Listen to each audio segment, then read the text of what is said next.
How's it going? All right. Today, I want to talk about the top local SEO myths.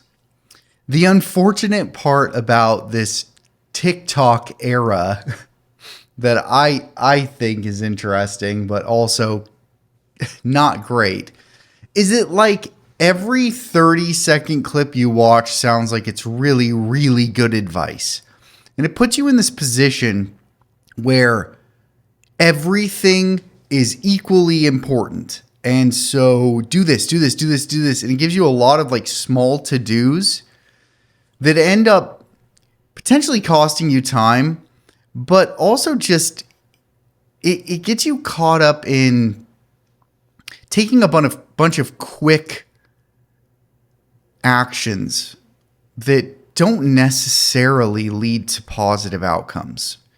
And so I find as a person who does SEO that my ultimate goal is to kind of make a hierarchy of what's important and make sure to focus on the things that are most important and not get caught up doing a bunch of work that doesn't have any benefit or has very, very, very small benefit, right?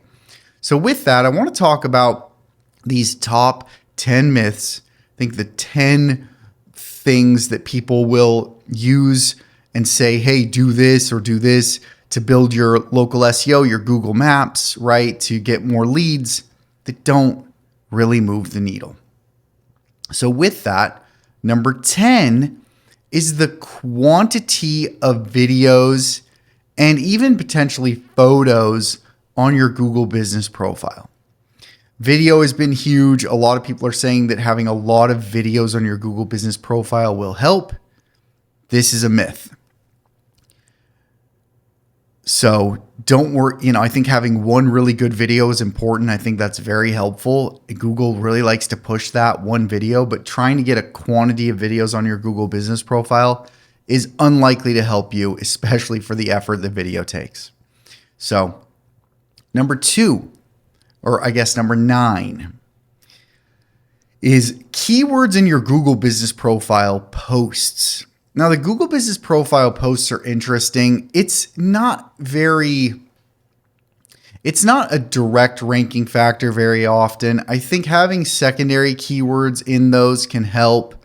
I think just having the posts themselves show activity, which I think over time becomes a really important factor in ranking a Google business profile, is how long you're active. But I don't think the posts themselves are a huge ranking factor in as much as the keywords or the content. I think it's more just a way to stay active. So I don't overly concern myself with posting or with keywords and trying to be really intense about the Google business profile posts. So that's our number 9. Number 8 local SEO myth is participating or paying for services in Google other than the Google business profile. So being involved, like having an AdWords account, right? Or running Google ads, or having an email address through Google Suite, right? Doing LSA ads, those kind of things. Those do not have an impact on your rankings. If you're paying for ads, that's great. It doesn't affect your rankings. Google is not going to give you priority over other people who aren't running ads. So don't think that participating in Google products is going to help you, okay? Number 7 myth is the quantity of posts on your Google business profile, the number of posts that you've created. Once again, I think that creating posts, especially over the long term, is very helpful. But doing one a day to try to get to some certain number, 50 posts, 100 posts, 1,000 posts, that is not going to be a dramatic or a ranking factor that is going to make a big difference. Number 6 is having a booking feature in your Google business profile. This one, I think, once again, if we're being customer centric, a booking feature will help you get more bookings, more customers. I think that's great. but having that feature enabled isn't going to help you rank any better. Local SEO myth number 5 is going to be the number of Q&As that you have. And Q&As are going away anyways, but number 5 and number 4 are both Q&As. Number 4 is the keywords in your Q&A section. But these are going away. At least that's been the announcement. I haven't seen them go away yet, but basically the keywords in your question and answers, or the quantity. And I talk about this a lot, right? Anything that you can game is probably not going to work as well as you think, right? So, you can go post questions and the answers, right? So Google has given you that ability. It's good for helping customers, especially if you're posting your primary questions and answers. But as a ranking factor, the words that you put in or the number of question and answers you have are not going to be a ranking factor. So that's number 5 and number 4. Number 3, keywords in your owner responses. Now, I change on these things, right? You might watch a video of me over time. I think it's important to address where I've talked about doing certain things and then I'm going to change, right? As I get new information. So this is something that I've kind of backed off of. I do like to respond to reviews in a way that's going to be natural and talks to the person and kind of matches them. So if somebody says thanks, I say, hey, really appreciate the review. If somebody writes us a novel, then I really want to respond to that review with some text that shows that we care about the customer, that we're reading that. I think that's all very important. But trying to fit certain keywords into that in what they write for the review is a ranking factor.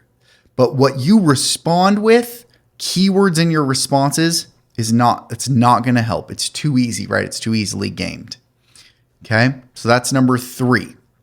Number 2 is putting keywords in your Google business profile description. Now, this is going to be a little bit controversial. I think a lot of people still think that the keywords in their Google business profile description are going to make a difference. They really don't.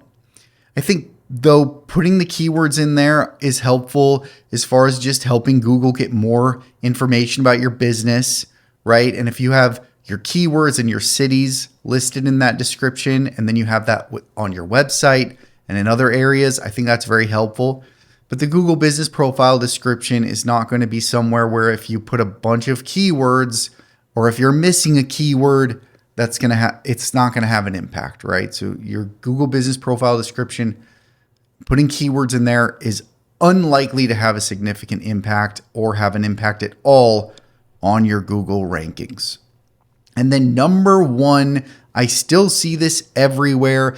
Not only is this potentially not going to do anything for you, but actually could hurt you. The number 1 local SEO myth still being perpetrated out there, I see it all the time on TikTok, is geotagging your images. Not only does it not help you, it actually can hurt you in all of the other cities where you don't geotag images.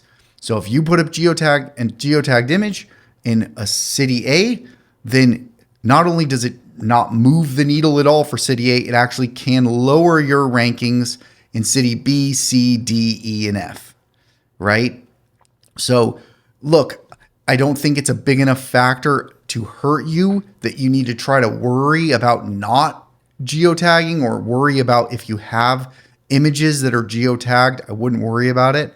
But taking that time and effort to go and geotag all of your photos before you post them it used to work. It doesn't. It's not going to move the needle for you. It's too easily gamed. All you have to do is have a software where you go put your picture in, you click an area, and you tag it. It's too easy to game. So geotagging images. Don't waste your time. If somebody's talking to you about how they're going to geotag your images, it's going to make this huge difference for you, they don't know what they're talking about, or they're not up to date. So these have been the top 10 local SEO myths. If you want to talk more about ranking your Google business profile or your local SEO, or more just about business generally, starting a business, your business, how you can improve, let me know. Let's talk. Josh@brightbeamseo.com, or you can visit brightbeamseo.com, and we will see you tomorrow.